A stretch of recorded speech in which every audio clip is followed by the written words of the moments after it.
Sous l'obscurité, des avions de chasse américains ont pilonné le terminal pétrolier de Ras Isa avec des frappes de précision mortelles, transformant les réservoirs de carburant en murs de flammes. Une brèche dans un réservoir de stockage a libéré du pétrole brut qui s'est répandu sur des kilomètres à travers la mer Rouge, assombrissant l'eau et étouffant les récifs coralliens. Les voies maritimes se sont arrêtées tandis que les assureurs imposaient des primes exorbitantes et que les agences mettaient en garde contre une catastrophe environnementale. Qu'est-ce qui a provoqué ce raid féroce? Et comment les Houthis vont-ils répondre? Découvrons-le. La première bombe a fendu la nuit. Un flash silencieux, et soudain Ras Isa, longtemps considéré comme intouchable, se retrouvait à l'épicentre. Une à une, plusieurs autres explosions ont suivi, chaque impact creusant plus profondément dans ses os de béton. Au moment où le dernier obus a atterri, ce qui autrefois bourdonnait de vie était en ruine. Des cratères là où les pipelines serpentaient, du métal tordu là où se dressaient autrefois d'immenses réservoirs de stockage, et un nuage de poussière suspendu sur l'ensemble du site comme un avertissement amer. Pendant des années, le port pétrolier de Ras Isa est resté silencieux sur la côte de la mer Rouge du Yémen, en plein cœur du territoire Houthi. Ce n'était pas juste un autre quai, c'était le cœur financier battant d'un mouvement qui s'était hissé au pouvoir. Des millions de barils de brut traversaient ces réservoirs chaque année, du carburant pour les chars et les camions, du pétrole vendu en douce pour financer des drones et des missiles, même du kérosène transformé en gaz de cuisson pour les familles dans les villes assiégées. Frappez le port et vous affamez la machine qui maintient les Houthis dans le combat. Pourtant, personne n'osait.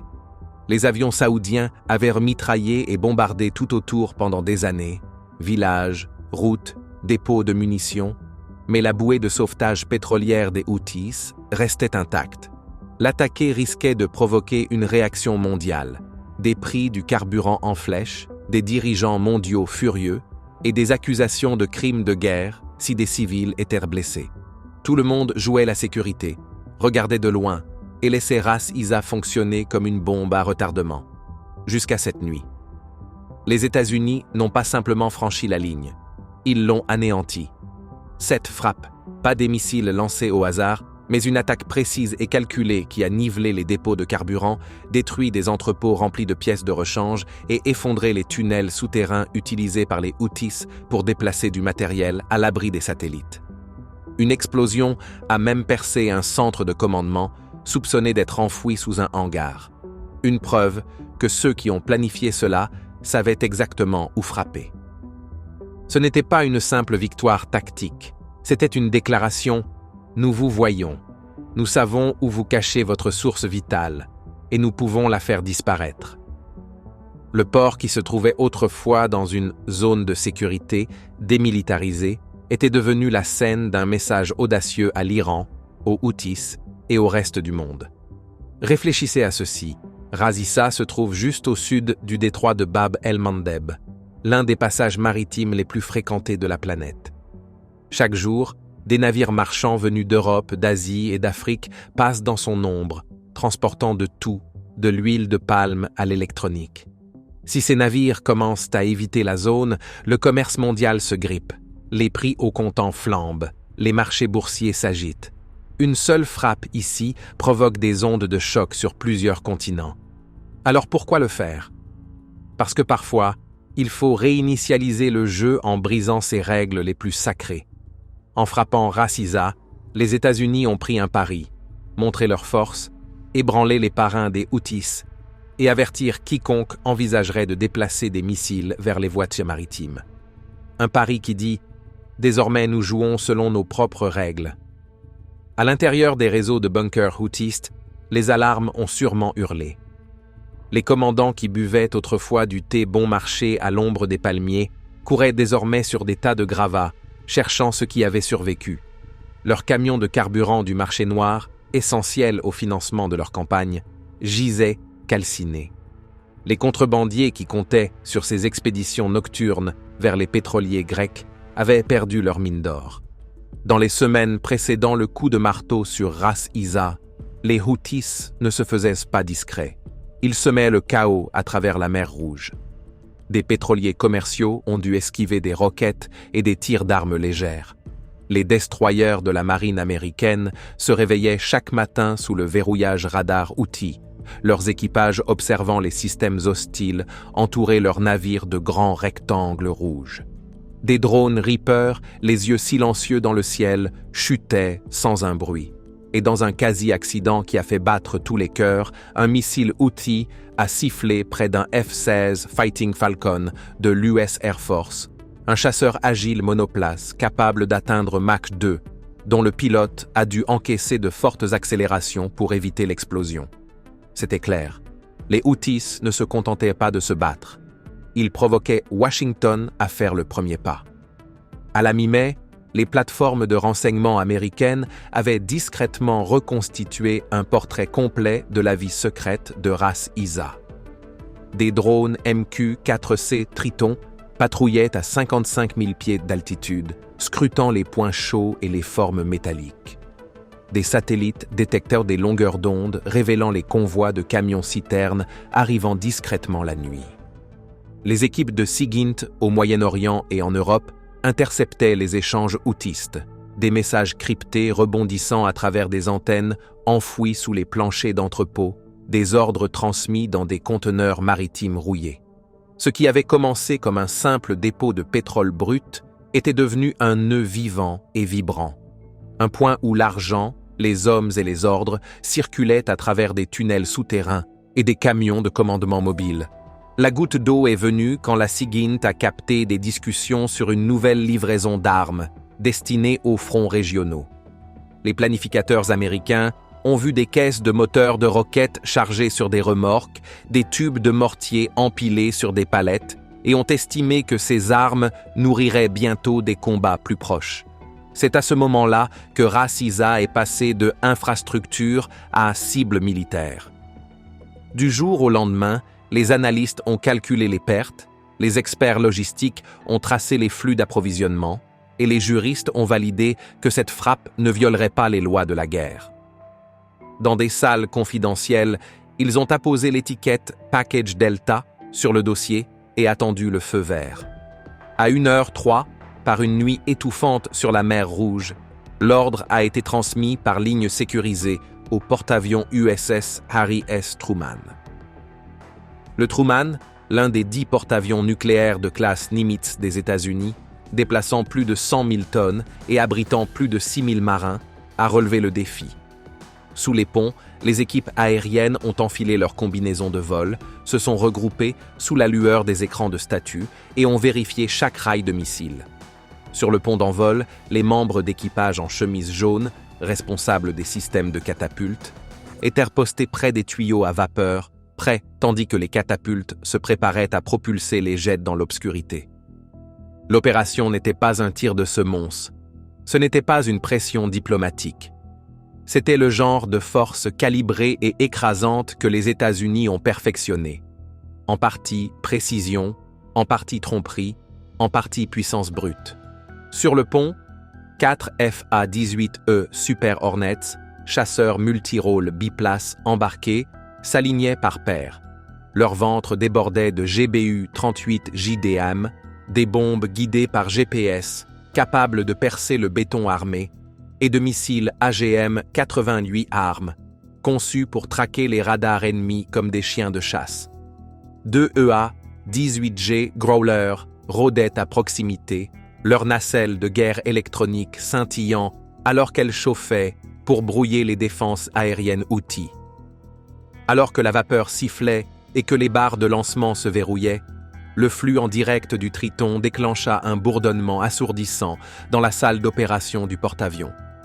Il regardait sur un grand écran les growlers décoller en premier, roues rentrées, les nacelles d'extrémité d'ailes diffusant des signaux de brouillage qui satureraient toutes les fréquences dans un rayon de 100 milles. Quelques secondes plus tard, les Hornets s'élançaient dans une tempête grise de vapeur et de bruit, fonçant vers Ras Isa à basse altitude, moins de 500 pieds, pour rester sous les radars. À 1h17, le ciel nocturne au-dessus de Ras Isa crépitait d'énergie. Les growlers dansaient au-dessus, un essaim fantôme d'ombres électroniques inondant les capteurs houthistes de faux échos et de cibles fantômes. Puis vinrent les Super Hornets, tranchant l'air à près de 500 nœuds. C'était un ballet chorégraphié de destruction. Les JDAM se détachaient en arc. Les missiles ARM fusaient vers les mâts radars. La cible Alpha, un groupe de réservoirs de carburant au nord du dépôt de pipelines, reçut les premiers coups. Les JDAM frappèrent comme le tonnerre, éventrant les murs et projetant des geysers de diesel dans les airs. En quelques secondes, ces réservoirs fuyants devinrent un brasier. Les flammes s'élevèrent à 15 mètres de haut, brûlant le sol et envoyant des panaches de fumée noire en spirale dans le ciel. Les capteurs du Triton s'illuminèrent, avec l'explosion thermique, marquant l'impact comme un coup au but. Puis vinrent les explosions secondaires, des détonations plus petites entre les réservoirs qui laissaient deviner autre chose, des bunkers de munitions ou des caches de moteurs de roquettes. La réaction en chaîne violente projeta des morceaux d'acier à des centaines de mètres, aspergeant de débris les hangars logistiques voisins. Pour les Houthis, c'était la confirmation dévastatrice que leurs stocks cachés n'étaient pas en sécurité. Dans les minutes qui suivirent, les Hornets passèrent à la cible Bravo. Un centre logistique rempli de chariots élévateurs, de véhicules blindés en cours de réparation et de piles de caisses de missiles. Ici, les JDAM percèrent les toits, enflammèrent des fûts de carburant et traversèrent les salles d'approvisionnement. Les équipages des Growlers changèrent de fréquence, forçant les opérateurs houtistes à courir d'une console à l'autre pour tenter de rétablir les communications brisées. Aucun n'y parvint. À 1h30, tous les avions étaient de retour. 4 Hornets et 2 Growlers se posèrent sur le pont du Truman, moteurs rugissants, freins criant contre les câbles d'arrêt. Les pilotes passèrent de brefs messages radio. Paquet complet, situation normale, avant d'ôter leurs casques. Sur le pont, les marins inspectaient les ailes et les palettes, nettoyant les câbles usés et les canistères de missiles vides. La nuit n'était pas terminée lorsqu'un destroyer de classe R. Lake Burke, sa silhouette sombre contre la mer baignée de lune, entra en scène. C'est l'un des chevaux de bataille de la marine. Armé du système de combat Aegis et de 96 cellules de lancement vertical prêtes à tirer à tout moment. Cette nuit-là, 2 de ces cellules s'ouvrirent. De chacune sortit un missile de croisière Tomahawk, leur corps profilé arquant dans le ciel avant d'adopter une trajectoire basse, rasant le sol en direction du flanc sud de Ras Isa. Ce n'étaient pas des tirs aléatoires. Un Tomahawk visait une entrée de tunnel cachée. Imaginez une porte étroite en béton menant sous terre, où les Houthis chargeaient des roquettes et des fusils pour des courses de contrebande vers l'intérieur. L'autre s'était verrouillé sur une haute antenne fine, dissimulée par des conteneurs. Cette antenne transmettait des ordres cryptés le long de la côte, des commandes secrètes murmurées par les ondes, indiquant aux combattants où se rendre et quand. Les 2 missiles atteignirent leur cible. En moins d'1 minute, l'entrée du tunnel s'effondra. Des morceaux de béton armé volèrent comme des éclats. Puis, le second missile frappa la base de l'antenne. Le mât se plia et se brisa en 2, s'écroulant dans une pluie d'étincelles. Un instant, cette antenne était une bouée de sauvetage. L'instant d'après, elle n'était plus que débris. De la première bombe à la dernière explosion, toute l'opération s'était déroulée en 6 minutes. Ce n'est pas une fusillade, c'est une danse bien répétée. 17 frappes confirmées. 0 dommage collatéral. Toutes les cibles principales, réservoirs de carburant, bunkers de munitions, centres logistiques, tunnels, antennes, furent anéantis. Mais le vrai coup était plus profond que la terre brûlée. Le trafic radio Houthi, déjà à peine audible, s'effondra dans le silence. Les opérateurs de terrain en pleine transmission se turent, alors que les signaux GPS s'éteignaient. Les sites radars devinrent passifs, tournant leurs grands disques pour ne pas se transformer en cibles évidentes pour les missiles entrants. Leur centre de commandement? Des villes fantômes. Plus de carburant, certes, mais pire, plus de coordination. Plus personne ne savait qui était aux commandes ou où envoyer des renforts. Les lignes de communication, autrefois pleine d'urgence, était désormais muette. L'imposante structure d'autorité s'était effondrée sous le poids du chaos, et la fierté jetée dans la fumée des décombres. Ce qui était autrefois un symbole de puissance gisait désormais en lambeaux, et les soldats, abasourdis et désorientés, n'avaient d'autre choix que de fuir. Il ne leur restait que l'instinct de survie, éparpillés comme des fourmis après la catastrophe. Pendant toute l'attaque, un drone MQ-4C Triton planait très haut. Son design aérodynamique lui permettait de glisser sans effort dans le ciel, indétecté et intact. Ses caméras et capteurs ne clignaient jamais. Le drone avait tout vu, les nuages de poussière s'élevant à l'horizon, les points chauds infrarouges s'illuminant à chaque mouvement. Mais même avec son équipement sophistiqué, le Triton ne voyait qu'un port immobile et sans vie. Puis, moins de 60 minutes après l'extinction de la dernière boule de feu, cela arriva. La panique. Des images thermiques surgirent à l'écran, montrant des dizaines de silhouettes s'échappant des portes brisées. Ils ne montaient pas dans des camions ni ne sautaient dans des jeeps. Non, ils fuyaient à pied, les bras levés ou armés, courant à travers le désert aride aussi vite que leurs jambes le leur permettaient, tous poussés par la même terreur muette. Ils ne faisaient pas une retraite ordonnée, ils fuyaient pour sauver leur peau. Pour une force qui se targue de résilience et de défi, ce moment disait tout. Silence sur les ondes, chaos au sol. Leur bastion intouchable avait été réduit en cendres et en débris éparpillés. Mais en public, bien sûr, l'histoire changea. Moins de 3 heures après les frappes, les chaînes Telegram dirigées par les Houthis explosèrent avec une vidéo tremblante. La légende affirmait « Nous avons repoussé l'agression américaine ». Des flammes léchèrent le ciel, des débris fumaient, des signes classiques d'un drone américain abattu. Le problème, c'est que des analystes vigilants remarquèrent que les images étaient recyclées d'un incident vieux d'1 an. Les images satellites racontaient la véritable histoire. Raciza n'avait pas seulement été touché, il avait été grillé. Des sections entières du port étaient noircies, comme si un géant avait passé un chalumeau sur le sol. Les réservoirs de stockage, autrefois fiers et ronds, s'affaissaient maintenant comme des bougies fondues, et les tours d'antennes qui perçaient autrefois le ciel étaient brisées à leur base, penchées comme des côtes fracturées sur des tas de décombres. Au sol, les drones repérèrent encore plus de signes de chaos. Des pick-up armés gisaient abandonnés, portières grandes ouvertes, moteurs encore tournant après une fuite précipitée. Personne n'était là pour les éteindre ou y remonter. C'étaient les derniers instants de panique capturés dans le métal et la chaleur, un témoignage silencieux de la rapidité de l'attaque et de la profondeur de son onde de choc. Puis vint le vrai coup de massue. Pas une seule contre-attaque, aucun missile en retour, aucun radar n'envoya d'alerte, aucun lanceur ne s'alluma. Les Houthis étaient trop abasourdis, trop déconnectés, trop surpassés pour même tenter une riposte. Ce n'est pas seulement le port qui a brûlé, c'est leur capacité à réagir. Au matin, la nouvelle s'était déjà répandue dans les rédactions du monde entier.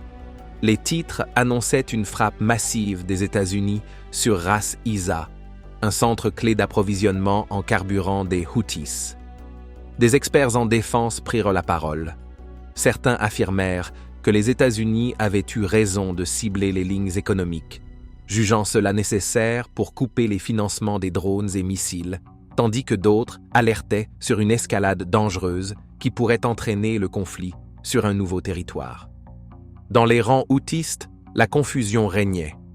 Les équipes de SIGINT américaines captèrent des ordres radio affolés. Trouvez un émetteur qui fonctionne, tout de suite. Que s'est-il passé au QG Raza? Sommes-nous victimes d'une cyberattaque? Ce n'étaient pas des suppositions. L'attaque ne ressemblait en rien à un bombardement classique. Il n'y avait pas eu de tapis de bombes.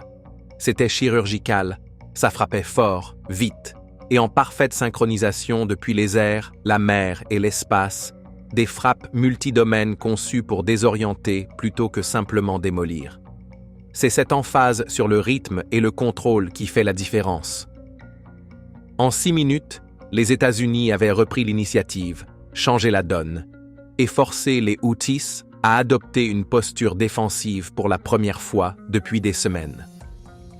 Désormais, la grande question n'était plus s'il y aurait une autre frappe, mais quelles autres cibles étaient déjà dans leur viseur. Ras Isa avait toujours été intouchable. Même pendant les campagnes aériennes saoudiennes, personne n'osait réveiller ce nid de guêpes. Ce n'était pas juste un autre terminal pétrolier. C'était une promesse publique que certaines lignes ne seraient pas franchies. Le frapper signifiait risquer une réaction civile et une indignation mondiale. Pourtant, les États-Unis ont effacé cette promesse sans même hésiter. En neutralisant Ras Isa, les États-Unis ont signalé que les centres économiques alimentant une machine de guerre étaient désormais des cibles légitimes. Dépôts de carburant, centres de commandement, tunnels de contrebande, n'importe quel maillon de la chaîne pouvait être le prochain. Sur le Truman et les destroyers, les marins effectuèrent des vérifications post-frappe. Tous les systèmes étaient au vert. Aucun blessé, aucun dommage civil. À la lumière du jour, les navires reprirent leur patrouille à travers le détroit de Bab el-Mandeb. Les voies maritimes restèrent ouvertes et les marchés pétroliers ne virent qu'un bref frémissement avant de se stabiliser. Preuve de la précision chirurgicale de l'opération. Pour les Houthis, en revanche, le jour apporta plus de questions que de réponses. Comment combattre un ennemi qui peut voir chaque mouvement, frapper n'importe quelle cible et cacher ses plans dans des canaux ultra sécurisés? Ils tenteront sans doute de reconstruire un nouveau réseau de communication. Téléphones satellites, relais mobiles cachés dans des grottes. Et les contrebandiers testeront d'autres routes via les routes intérieures ou de petits quais côtiers. Mais la leçon demeure, plus rien n'est à l'abri. Ce soir, le vent du désert portera les murmures de ce qui s'est passé. Dans un endroit bâti sur le défi, ces murmures ressemblent désormais à du doute. Et quand le doute s'enracine, la résilience vacille.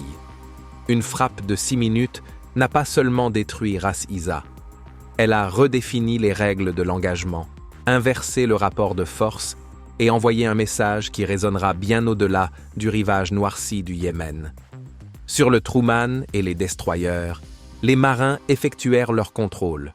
Les moteurs ronronnaient, les systèmes d'armes signalaient tout au vert et aucun appel de détresse n'avait été reçu. Le commandement central publia une brève déclaration saluant la précision de l'opération et réaffirmant que tous les efforts avaient été faits pour éviter les pertes civiles. Les compagnies maritimes, surveillant les câbles AIS, notèrent une légère baisse du trafic de navires près du détroit de Bab el-Mandeb. Les commerçants méfiants redoutant d'autres surprises. Mais à la lumière du jour, les navires étaient de nouveau en route, les convois escortés traversant le corridor. Pendant des mois, la politique américaine dans le corridor de la mer Rouge ressemblait à celle d'un gardien de but. Les destroyers de la marine suivaient les navires commerciaux, les yeux constamment rivés à l'horizon. Les groupes de porte-avions gardaient leur distance, prêts à frapper mais restant en retrait. Chaque fois que les Houthis lançaient un missile, envoyaient une nuée de drones ou verrouillaient leurs radars sur des navires américains, Washington répondait « juste assez pour montrer les crocs, mais jamais au point d'exploser toute la région ». Des frappes de précision et des tirs d'avertissement maintenaient une paix fragile, même si la tension bouillonnait. Puis, Ras Isa passa de « zone interdite » à « cible ». Du point de vue des États-Unis, ce n'était plus simplement un dépôt de carburant, c'était le pivot de toute l'opération Houthi. En installant des véhicules de commandement sous des réservoirs et en reliant des relais cryptés à des antennes civiles, les Houthis avaient transformé une infrastructure innocente en équipement militaire.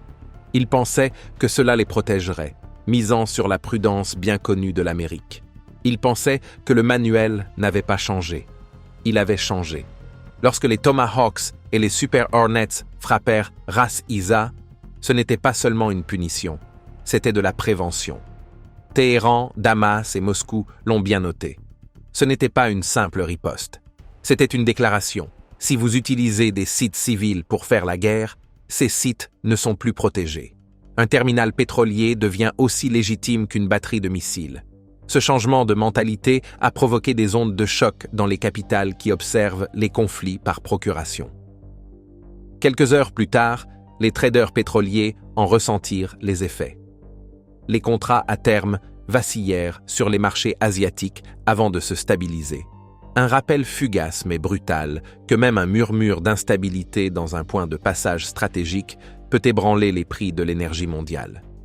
Les monarchies du Golfe convoquèrent des réunions d'urgence. Les canaux diplomatiques entre Washington et ses partenaires de coalition s'activèrent.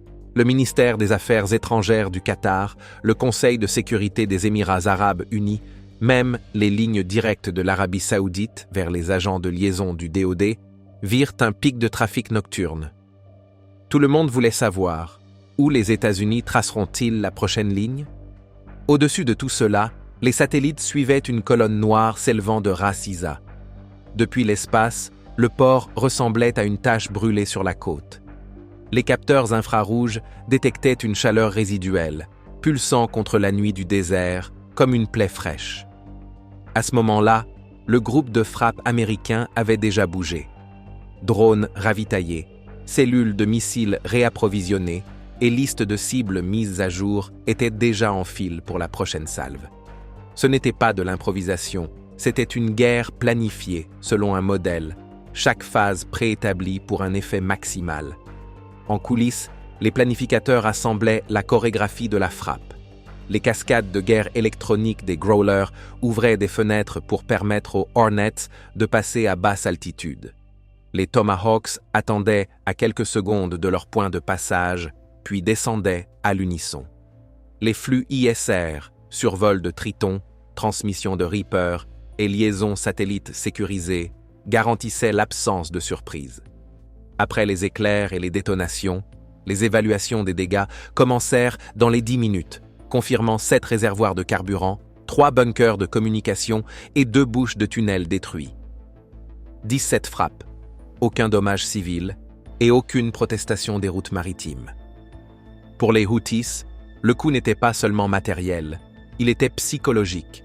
Leur rythme soigneusement calibré de raids et de représailles, fondé sur l'idée que certaines zones étaient sacrées, s'était effondré en un instant.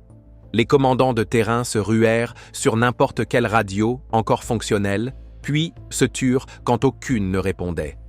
Les pick-up laissés en marche sur les quais de chargement devinrent des pierres tombales de panique.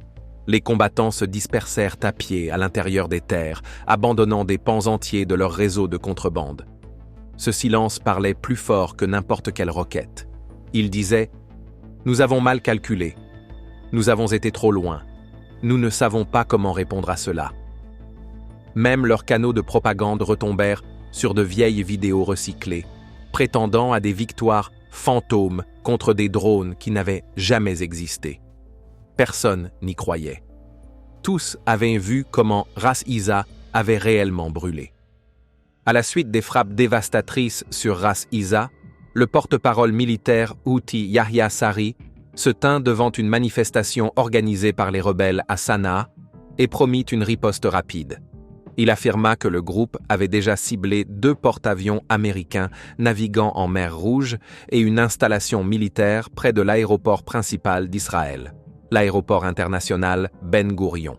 Le renforcement militaire américain et l'agression continue contre notre pays ne mèneront qu'à davantage de contre-attaques et d'opérations offensives, d'affrontements et de confrontations, avertit Saree, ses paroles résonnant contre les murs de pierre de l'ancienne ville. Pourtant, la réalité sur le terrain brossait un tout autre tableau. Tandis que les forces américaines concentraient leurs tirs sur l'installation portuaire, le coût humain était brutal. Des chauffeurs de camions transportant du carburant, des ouvriers locaux et des secouristes tentant d'extraire des survivants des décombres. Une vidéo diffusée par la chaîne Al-Masira affiliée aux Houthis aux premières heures de vendredi montrait de gigantesques explosions illuminant le ciel nocturne et des corps éparpillés sur le tarmac. Des survivants, enveloppés dans des couvertures et couverts de bandages, étaient allongés sur des brancards et racontaient l'horreur. Un homme brûlé déclara à la chaîne « Nous avons couru. Les frappes sont venues les unes après les autres, puis tout était en feu. » Sa voix tremblait, mais son message était clair. Il n'y avait eu aucun avertissement, juste un enfer soudain. Ras Isa n'est pas un simple port pétrolier. Construit il y a environ 40 ans, il s'agissait de la première installation du Yémen dédiée à l'exportation de pétrole brut, avec une capacité de stockage d'environ 3 millions de barils. Ces réservoirs brillaient autrefois sous le soleil du désert, mais des images satellites du système de gestion des incendies de la NASA révélaient un brasier intense ayant transformé des sections entières du terminal en cratères noircis. Même depuis l'orbite, la signature thermique pulsait comme une plaie fraîche sur la Terre, un témoignage saisissant de la précision et de la puissance de la frappe. Dans une déclaration officielle publiée sur les réseaux sociaux, le commandement central américain présentait la mission comme une nécessité. Les forces américaines ont agi pour éliminer cette source de carburant des terroristes houthistes soutenus par l'Iran et les priver de revenus illégaux qui financent depuis plus de 10 ans les efforts houthistes de terreur dans toute la région, indiquait le communiqué. Il soulignait ensuite que cette frappe n'avait pas pour but de nuire au peuple yéménite, qui souhaitent légitimement se libérer du joug de la domination houthiste et vivre en paix. Malgré les menaces des Houthis, les États-Unis ont clairement indiqué qu'ils poursuivraient leur campagne de pression tant que les attaques contre le trafic maritime en mer Rouge ne cesseraient pas. Il s'agit de la plus grande opération militaire américaine au Moyen-Orient depuis l'entrée en fonction du président Trump. Pourtant, lorsqu'on demanda des chiffres actualisés sur les pertes humaines au-delà de l'annonce initiale, le commandement central déclara simplement ne pas avoir de nouvelles informations à fournir, soulignant le brouillard de guerre qui entoure si souvent les conflits au Yémen. Les réactions internationales furent rapides. L'Iran qualifia les frappes de barbares, tandis que le groupe palestinien Hamas les dénonça comme une agression flagrante. Alors même que ces condamnations affluaient, Israël rapporta avoir intercepté un missile tiré depuis le Yémen quelques heures après l'attaque américaine. Preuve que les Houthis disposaient encore de certaines capacités, même s'ils avaient choisi de ne pas les utiliser contre Ras Isa lui-même. Le déclencheur plus large de cette campagne fut la promesse des Houthis de reprendre les attaques contre le transport maritime international en protestation directe contre le blocus israélien de l'aide à destination de la bande de Gaza. Depuis novembre 2023, les forces houthistes ont lancé des dizaines d'attaques de drones et de missiles contre des navires commerciaux en mer Rouge, affirmant frapper des navires à destination des ports israéliens. Ces actions firent grimper les tarifs d'assurance et obligèrent de nombreuses compagnies maritimes à contourner par le cap de Bonne-Espérance, ajoutant des jours de voyage et des millions de dollars par trajet. Au milieu de tout cela, une récente analyse du Conseil de l'Atlantique a mis en doute la capacité de Washington à maintenir sa nouvelle position ferme. Des experts ont souligné que les renseignements américains sur le terrain restaient limités, rendant difficile le suivi du chef Houthi Abdel Malik al-Houthi ou l'évaluation complète de l'arsenal caché du groupe. Sans présence fiable ou réseau d'informateurs local, cibler un dirigeant aussi bien dissimulé sera difficile, notait le rapport, suggérant que les frappes chirurgicales ne peuvent aller très loin sans bots ou partenaires locaux sur le terrain.